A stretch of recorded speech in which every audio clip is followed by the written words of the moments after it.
alors, cette incroyable sélection de Noël, quelle est-elle, mon bon Loïc Geoffrey de Vinstache? Eh bah, comme on sort d'un petit cycle Bordeaux entre l'épisode sur la crise viticole, l'épisode sur Pétrus et le nouveau format au doux nom de buveur d'étiquette, eh bah, je vais vous présenter le château de la Forge Céleste, millésime 2019.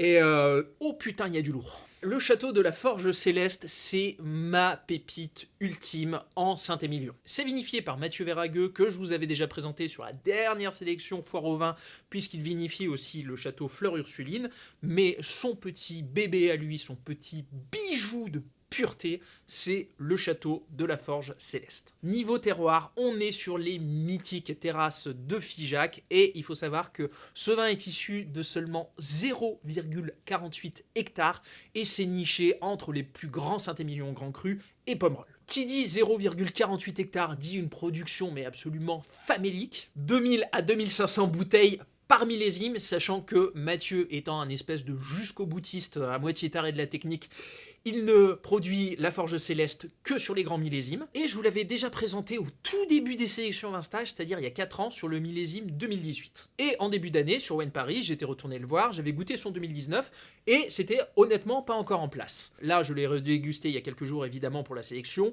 et j'ai pris une claque. J'aime pas trop utiliser ce mot parce que je le trouve souvent un peu pompeux et connoté début du XXe siècle, mais alors putain, c'est un bouquet, mais racé. Avec des notes d'encre de Chine, de papier d'Arménie, de craie, de végétal noble, notamment avec ce côté bourgeon de cassis plus, de tapenade ou même encore de fine charcuterie. Vous l'aurez compris, c'est donc l'antithèse des Bordeaux à la papa, des Bordeaux à la Parker, où on est tous sur le concentré, le boisé, l'opulence, le fruit noir, à peu près tout ce que je déteste dans Bordeaux. En fait, ce vin, c'est un espèce de funambuliste entre une acidité cristalline, une matière raffinée, des tanins droits et caressants, avec toujours cette espèce de sensation en bouche d'avoir des tanins comme s'il y avait du sable qui vous glissait entre les doigts, et avec cette bouche qui a encore juste ce qu'il faut du fouet du fruit. Avec une grosse ouverture, soit 6-7 heures, j'ai même eu des notes de Maury, qui est un arôme dont je raffole parce que c'est toute mon enfance dans le Vercors, aller au Maury avec le grand-père. Et alors bon, ce que je vais dire maintenant risque de me revenir peut-être un jour dans la tête comme un boomerang,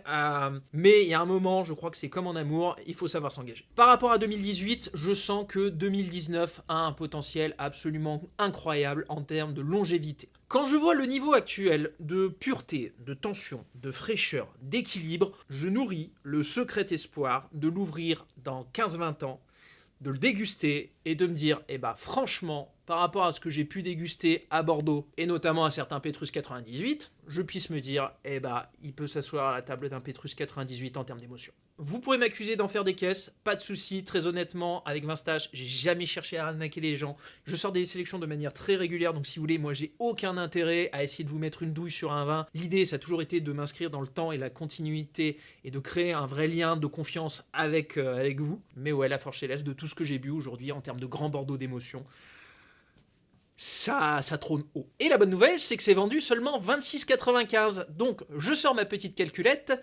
Si je pars d'un Pétrus 98 à 4500 € moins 26,95, ça vous fait seulement 4473,05 € d'économie. Donc là, en termes de plus-value, je trouve qu'on est quand même pas mal. J'en ai pris initialement 180 bouteilles, j'ai vu avec Mathieu pour avoir un peu de réassort, mais voilà, il n'y aura pas non plus des quantités démentielles, puisque, comme je vous ai expliqué, il en produit autour de 2500 bouteilles maximum par millésime. Ah, et enfin, sachez que j'ai pris quelques ultimes bouteilles du millésime 2018 qui lui restaient. Si jamais vous voulez faire un comparatif entre 2018 et 2019, vous verrez qu'il y en a un qui est quand même déjà bien plus prêt à boire 2018 que 19.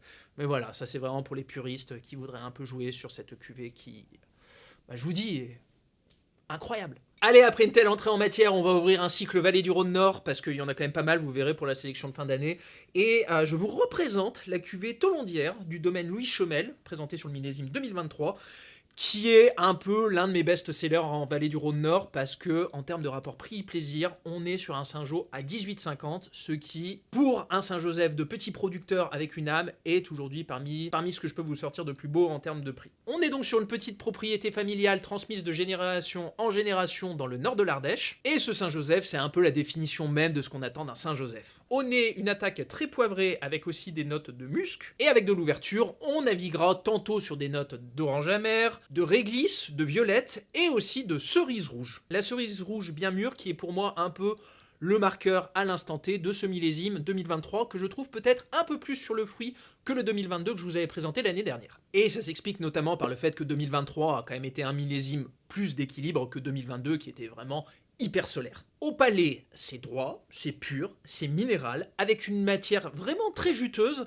et gorgée de fruits, avec un joli fruit croquant et gourmand, et sans tomber dans ce côté parfois un peu trop pâteau du Saint-Joseph, où on est vraiment trop sur le fruit un peu compoté. Non, là je trouve que ça garde une belle fraîcheur de fruits. Et alors je vous laisserai comparer avec d'autres sites internet, mais aujourd'hui, un Saint-Joseph de petit producteur avec une âme à 18,50, on est quand même plutôt bien placé. Et comme j'avais pu visiter le domaine au printemps dernier, j'ai pu faire la dégustation de l'ensemble de la gamme et j'ai beaucoup aimé leur cuvée Ozon qui vous est présentée sur le millésime 2022, donc le millésime précédent 2023 évidemment, qui est une cuvée parcellaire issue du village d'Ozon. Et alors là, le maître mot, je vous le dis, c'est le paradis de la viande. C'est un nez, mais carné plus. Quand je l'ai ouvert, je me suis dit, je sais pas si on est entre la fraise de veau des andouillettes, mais vraiment bien revenue à la poêle, ou l'entrecôte qui a été fait au feu de bois, mais alors c'est vraiment dans ce registre-là que ça joue. Mais vous retrouverez aussi du fruit noir, et notamment avec une expression de mûr plus, ainsi que de la violette, et ça viendra justement quand même apporter un peu de profondeur à ce bouquet dense et ultra expressif, avec un boisé qui est quand même assez marqué et qui gagnera, je pense, encore un peu à se fondre. Au palais, inutile de vous dire que c'est un vin dense, structuré, corsé, mais qui s'exprimera quand même sur un joli fruit avec une belle sucrosité, et du fait d'un alcool qui n'est pas trop marqué, puisqu'on est mine de rien seulement sur du 13%, je trouve que ça garde de l'équilibre et qu'on évite de tomber justement dans cet écueil du Saint-Joseph qui veut en faire trop. Ça a des watts, attention, mais je trouve quand même que ça garde un certain velours et que ça s'exprimera même sur certaines notes que j'aime beaucoup, c'est-à-dire des syrahs un peu vieillis qui correspondent à ce que j'appelle souvent ce côté un peu tomate confite. Malgré tout, je pense que ça gagnera encore un peu à vieillir. Si vous pouvez lui donner 6 à 12 mois, je pense pas que ça lui fera du mal, même si ça peut se déguster aujourd'hui, mais alors dans ce cas-là, mettez-lui quand même pas mal d'ouverture. Toujours en Saint-Joseph, vous l'attendiez, il est de retour, c'est mon chouchou en Vallée du Rhône-Nord, Brian Deleu. Alors Brian, est-ce qu'il faut encore que je vous fasse le speech de pourquoi je pense que ce mec est l'un des top 5 des vignerons de la Vallée du Rhône-Nord? C'est un secret pour personne. J'adore ses vins. Il produit pour moi des vrais Saint-Joseph d'auteur. Sa cuvée l'Exorde, c'est la 3e fois que je vous la présente et à chaque fois ça cartonne. Et cette cuvée à la base, je l'avais découverte avec un ami qui bosse dans le vin. Il m'avait invité à bouffer, j'avais ramené ça, on avait ouvert et tous les deux on s'était regardés en se disant putain, qu'est-ce que c'est que cette tuerie? Et pour vous dire, il avait tellement aimé que depuis ce jour, lui aussi, il lui en commande chaque année. Au bouquet, qu'est-ce que vous devez attendre de cette cuvée? Eh bien, je m'excuse, je vais lire mes notes parce qu'il y a quand même beaucoup de choses. Des notes complexes de fourrure, de viande carnée, d'orange amer, de caramel au beurre salé, de tabac blond, de grillé toasté, de violette ou encore de sirop de groseille. Au palais, c'est frais, dirigé par une acidité pure, droite et saline qui apporte beaucoup de tension à l'ensemble. C'est structuré mais en même temps sans jamais verser dans l'opulence et c'est une finale qui est toute sur la longueur et le côté aérien. C'est sans aucune forme de contestation possible ma cuvée favorite en Saint-Joseph. Par contre, je tiens quand même à le dire, à l'heure actuelle, 2023, c'est encore très jeune. Je l'avais déjà dit l'année dernière, mais il faut savoir que dans le vin, il y a le temps commercial du vin et il y a le temps du vin. Ce que je veux dire par là, c'est que aujourd'hui, un vigneron, c'est un chef d'entreprise qui doit faire tourner sa structure. Comme tout le monde, il a des frais fixes, il a des frais variables, il a des salariés, etc. Et il ne peut pas se permettre, un vigneron, de passer 1 an à 1 an et demi sans avoir du vin à vendre. Et ça fait que parfois, les vignerons doivent sortir leur vin un peu avant que les vins soient vraiment bien en place en bouteille. Et c'est le cas aujourd'hui pour cette cuvée l'Exorde. Quand je l'ai goûté, on était plus sur un côté végétal noble, sur des expressions d'orange amer, de ronces de violette et sur ce côté fruits rouges, mais qui a encore besoin de se faire, parce que c'est une cuvée qui s'appréhende vraiment dans le temps. Pour tout vous dire, les 21 que je vendais il y a 2 ans, j'en ai ouvert juste une bouteille cette année, et c'est parce que je sais que 21 a été un millésime assez catastrophique, et c'est impressionnant de voir à quel point Brian s'en est bien sorti. Donc autant vous dire que le millésime 2023, dont les maîtres mots sont la pureté et l'équilibre, ça a besoin de vieillir encore. Idéalement, au moins 12 mois. Croyez-moi sur parole, c'est vraiment un très grand vin, mais je vous dis, patience. Par contre, si vous voulez vous faire plaisir dès maintenant, sachez que sa cuvée Hurlu, qui est entre guillemets sa petite Syrah, elle est déjà parfaitement en place et prête à être dégustée. Hurlu, c'est vraiment une Syrah juteuse avec des notes de fruits rouges bien mûrs et aussi un côté prune plus. Beaucoup de poivre gris aussi, j'ai trouvé au niveau du nez, de la violette, ainsi que ce côté fine charcuterie. Au palais, les maîtres mots, c'est ce côté juteux, droit, gourmand, avec notamment des notes de fruits rouges plus, ainsi qu'une petite pointe de figue qui m'a beaucoup plu. Les tanins sont droits et enveloppants et portés par une superbe amertume. Et en conclusion, je dirais que du fait que cette cuvée provient de plateaux de l'Ardèche, on est peut-être un peu plus dans un style Vallée du Rhône, mais Vallée du Rhône Sud que Vallée du Rhône Nord au nord. Enfin, j'en ai aussi profité pour reprendre quelques bouteilles de son Condrieu, de sa cuvée Pro-M, millésime 2023. Alors, la grande joie de ce Condrieu, c'est que du fait que bien évidemment c'est un 100% viognier, c'est une cuvée qui pourra s'appréhender dans le temps, mais qui, à l'instant T, et ça m'a un peu surpris, goûte déjà très bien, avec notamment une expression de clémentine, de peau de clémentine plus.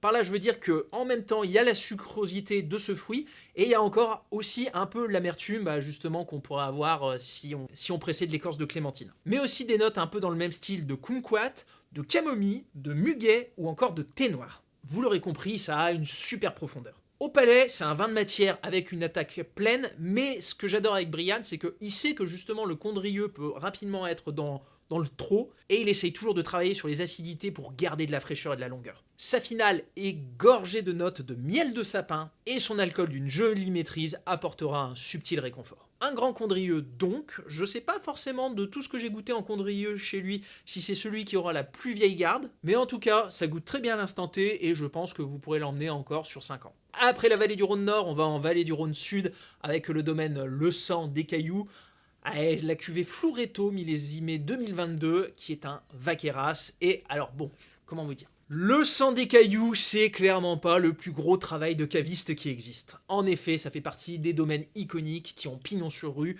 et lorsqu'on pense au top 5 de l'appellation, il y a forcément le sang des cailloux qui revient dedans. Mais putain, qu'est-ce que c'est bon! Pour moi, c'est l'un des modèles de l'appellation, dans le sens où ils arrivent à faire des vaqueras qui a pas forcément le style le plus moderne, mais qui arrivent toujours à avoir cet juste équilibre entre la matière, l'alcool et le fruit. Ils produisent des grands vins de gastronomie, ça c'est la cuvée un peu qui donne le tempo, mais pour vous dire, je pense que l'une de mes plus grandes émotions dans le vin, c'est leur fameuse cuvée Houmage, qui pour moi est...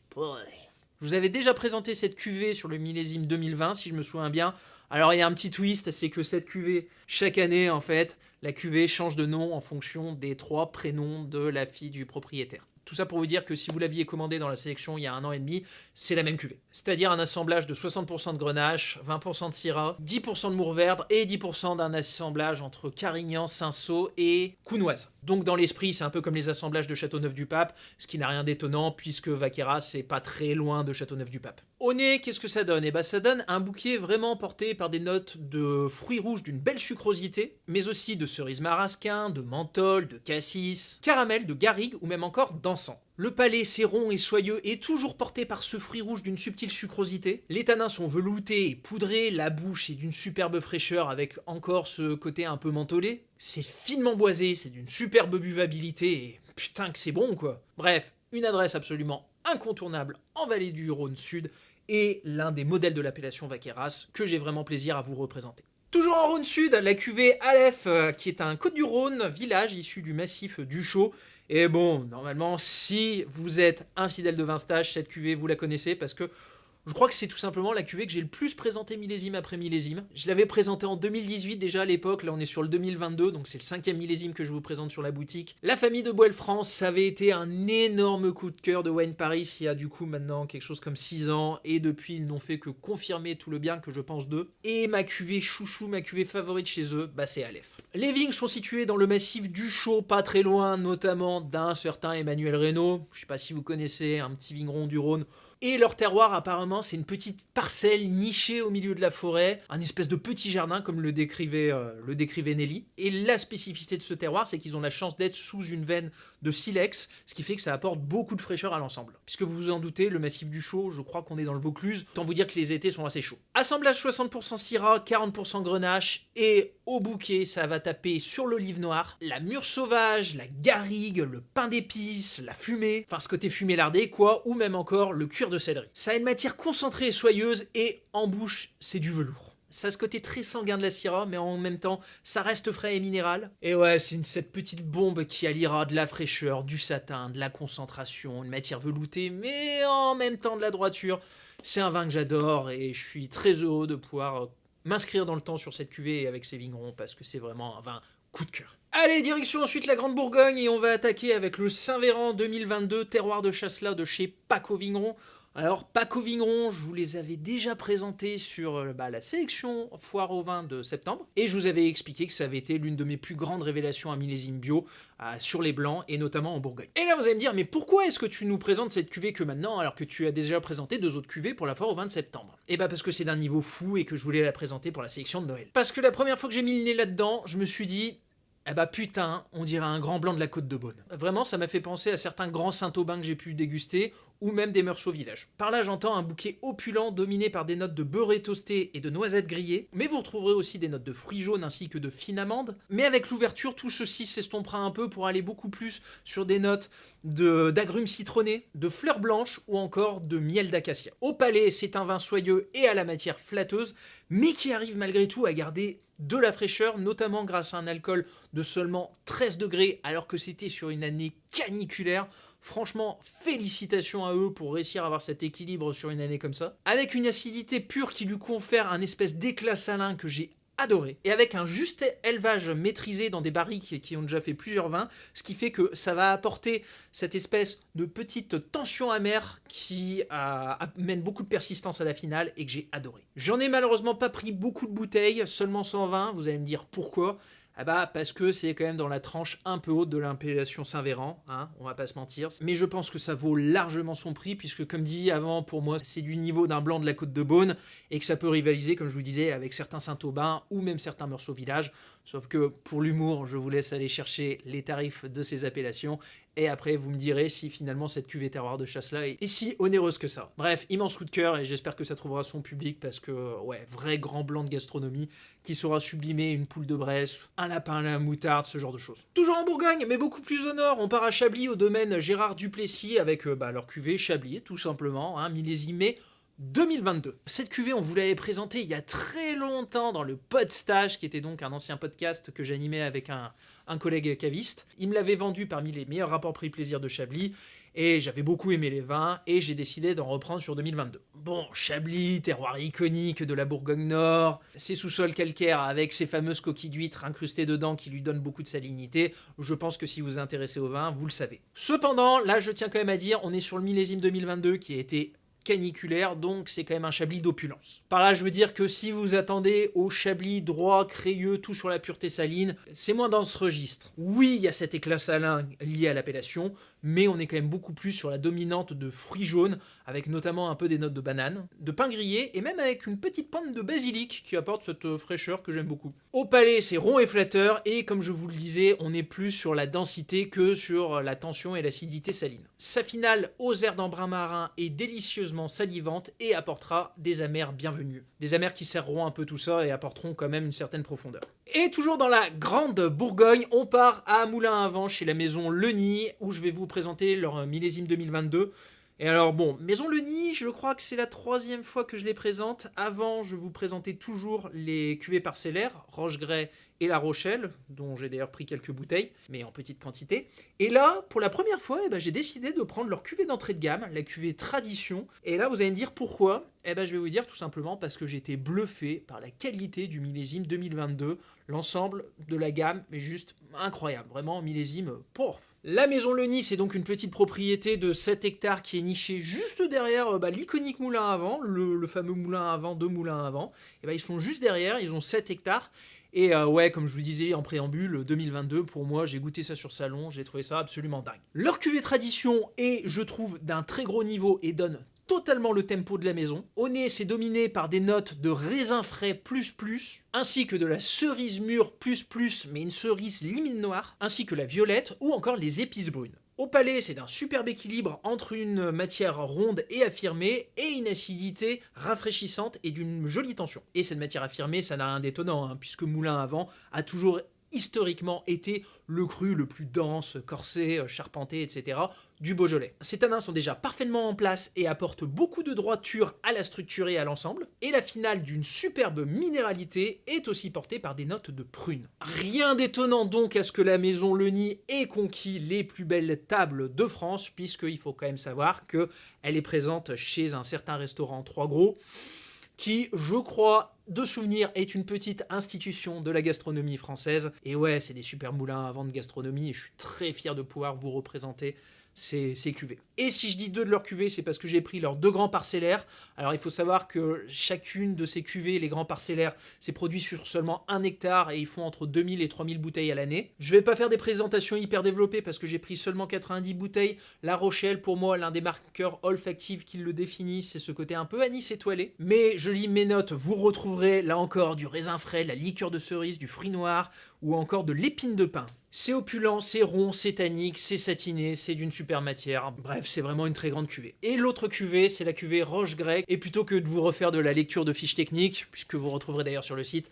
je vous dirai tout simplement que pour moi, c'est peut-être le plus grand moulin à vent que j'ai jamais dégusté de toute ma carrière. Voilà, au moins, ça pose le décor. Et si pour la première fois de l'histoire de Vinstache, on partait en Provence? Eh bah oui, je vous avais jamais présenté un vin de Provence, du moins en rouge, je vous avais déjà présenté du rosé. Et du coup, pour ça, il me fallait quand même un client assez sérieux, et je suis parti sur le Château Romanin, qui a été pour moi l'une des plus grosses révélations de Wine Paris la dernière fois, et c'est pour ça que j'ai décidé de vous présenter 2 de leurs cuvées. La première, c'est la cuvée La Chapelle, qui est le second vin, qui vous est présenté sur le millésime 2020, c'est donc issu de jeunes vignes, et c'est un assemblage de Mourvèdre, de Syrah et de Cabernet Sauvignon. Donc bon, autant vous dire que vu les cépages qui sont mis dedans, il faut vous attendre à un vin de structure. J'ai été honnêtement assez bluffé par la profondeur de son nez, surtout pour un second vin qui est donc censé être le vin un peu plus plaisir, avec notamment des notes de noisettes torréfiées plus, alors que pourtant il n'y a aucun élevage en bois, de fumée plus, de garrigue, de café, d'encre, ou encore d'olive noire. Vin méditerranéen oblige. En bouche, là encore, j'ai été surpris de voir à quel point il y avait de la buvabilité et de la fraîcheur, malgré une matière et des tanins qui sont quand même assez affirmés, mais jamais dans la surextraction. Ça réussit quand même cet exploit d'allier plaisir et densité, même si je vous conseillerais quand même plutôt de l'accompagner qu'en apéritif, parce que ça reste quand même un vin avec une certaine opulence, mais vraiment, comme dit avant, assez bluffé pour un second vin de ce niveau-là. Et leur grande cuvée, c'est le grand vin que j'ai décidé de vous présenter sur le millésime 2019, qui est un millésime que j'aime beaucoup, qui est un vrai millésime d'équilibre, et on est sur un assemblage Syrah-Mourvèdre, et qui dit Mourvèdre dit donc des vins absolument increvables en termes de durée. Ça, typiquement, vous pouvez le garder 20 ans facile. Au bouquet, j'ai trouvé que ça présentait vraiment beaucoup d'élégance, avec une dominante de myrtille plus, mais et presque un petit côté liqueur de myrtille. Mais vous retrouverez aussi la ronce, le tabac blond, le cacao, ou même encore la figue. Au palais, c'est un véritable équilibriste à l'instant T. C'est-à-dire qu'il sera capable d'associer en même temps de la fraîcheur et de la buvabilité à une matière souple et au tanin poudré. C'est donc souple tout en velours, mais non dénué d'une certaine structure, et sous certains aspects, et je pense que c'est le côté Mourvèdre un peu qui interfère là-dedans, ça m'a vraiment rappelé des grands bandoles que j'ai pu déguster. C'est un très grand flacon qui peut se boire dès aujourd'hui, même si, comme je vous le dis, pour moi, tout l'intérêt de ces vins, c'est vraiment de les faire vieillir dans le temps et de les désouvrir dans 10-15 ans. Et pour clôturer cette présentation, on va partir dans le vignoble de Loire, et je suis très heureux de vous présenter pour la première fois le château de Plaisance, et notamment la cuvée Ronceret millésimée 2023, et ça a été un immense coup de cœur sur le dernier salon millésime bio. Je connaissais déjà Vanessa Cheruot de nom, puisqu'elle a quand même eu le droit à pas mal de presse ces derniers temps, et je me méfie toujours un peu de ce côté nouvelle étoile montante du vignoble. Je suis allé déguster les vins et bon, ok, j'ai dit, je comprends pourquoi. J'ai dégusté l'ensemble de sa gamme, j'ai trouvé que c'était d'un très gros niveau, mais mon chouchou, ça a été sa cuvée Ronceret. Ronceret qui, de souvenir, c'est le secteur en fait qui est sur la partie des buttes de chaume, à partir desquelles on fait les fameux quarts de chaume. Et de ma maigre expérience de la dégustation que j'ai eue à Ronceret, je pense que c'est un secteur qui mériterait d'avoir son appellation pour les blancs en sec. À l'instant T, c'est un bouquet profond qui pianotera entre des notes de citron, de verveine, de craie, ainsi que de fruits du verger comme avec la pomme granite ou la poire William. Au palais, c'est un blanc salivant d'une superbe longueur et avec des amers salins que j'ai adoré. C'est éclatant de minéralité, mais du fait qu'on est en Anjou noir, c'est quand même un vin avec de la structure. Un Anjou dans un style donc droit et crayeux, avec une finale qui là encore reviendra sur les notes précédemment évoquées, comme le citron, la verveine, la poire William. C'est objectivement, je trouve, d'un très gros niveau. Par contre, là encore, et j'en reviens à ce que je disais avec Brian Deleu, c'est qu'il y a le temps du vin, commercial, il y a le temps commercial du vin, et il y a le temps du vin. En clair, pour moi, cette cuvée, elle est encore beaucoup trop jeune. Ça mériterait de vieillir encore 6 à 12 mois aisément. Je trouve que le boisé est encore un peu prédominant et que ça a besoin de se faire sur le temps. Je suis absolument convaincu que ça tiendra encore 5 à 10 ans facile et que ça donnera naissance à un très grand joug de garde. Par contre, voilà, ça sera l'éloge de la patience. Ne vous jetez pas dessus tout de suite. Par contre, niveau vin, je suis absolument serein. Il y en a sous le pied. On part ensuite dans la mythique appellation Chinon au domaine Pierre et Bertrand Coulis, où je vous présente la Haute Olive 2017. Et ce domaine, ça fait un moment, mine de rien, qu'on se cherchait, puisque j'étais déjà allé les rencontrer sur salon il y a 5-6 ans, quelque chose comme ça. Et la seule chose qui me bloquait encore un peu à les présenter, c'est que, si vous voulez, les rouges de Loire, c'est pas forcément ce que je vends le plus, c'est pas forcément ce que je connais le plus non plus. Et j'avais un peu peur au tout début des sélections vin stage de présenter ce genre de vin en me disant ça risque de me rester sur les bras. Aujourd'hui, je pense qu'on est arrivé à maturité, que ça soit en termes d'audience et de mes pratiques commerciales, et c'est pour ça que je suis vraiment très heureux de vous présenter cette cuvée. J'ai volontairement pris un millésime assez ancien parce que je sais d'expérience, pour avoir goûté souvent leur vin, que c'est des Chinons qui prennent leur envol au bout de minimum 5-6 ans. Et au bouquet, ce qui m'a impressionné, c'est que j'ai vraiment eu le côté très amer, notamment avec le café, mais j'aurais aussi pu vous parler de malt torréfié, de chocolat noir, de ronces, de poivre blanc, de cerise à l'eau de vie, et même j'ai trouvé, en le laissant se réchauffer un peu, ce côté boîte à cigares. Au palais, c'est des tanins enrobés que le temps a parfaitement patiné, mais des tanins qui en même temps gardent beaucoup de velours et de soyeux et sans agressivité aucune. C'est évidemment un vin qui est beaucoup plus sur la structure que sur le fruit, déjà parce que Vallée de la Loire oblige, et parce que aussi c'est un vin qui a quand même 7 ans, on va pas se mentir. Mais Dieu merci, il y a encore une acidité qui est présente et qui est bienvenue, et qui viendra contrebalancer l'amertume, et qui participera justement à ce superbe équilibre. Un vrai grand beau Chinon, vous l'aurez compris, donc qui pourra, je pense, encore vieillir 7-8 ans. Par contre, petit pro tips en termes de dégustation, ne le laissez pas dépasser les 18 degrés, parce que je l'avais redégusté le lendemain autour de 20-21, et il y avait des petites notes un peu poivron, qui n'est pas forcément ce que je préfère sur les Chinons. Température de dégustation parfaite, 16 degrés, et j'espère que vous prendrez autant plaisir que moi à le découvrir. Tout aussi bon que soit le vin, il contient de l'alcool, que l'alcool est dangereux pour la santé. En conclusion, buvez moins, mais buvez mieux, et pour boire mieux, une seule adresse, vinstage.com.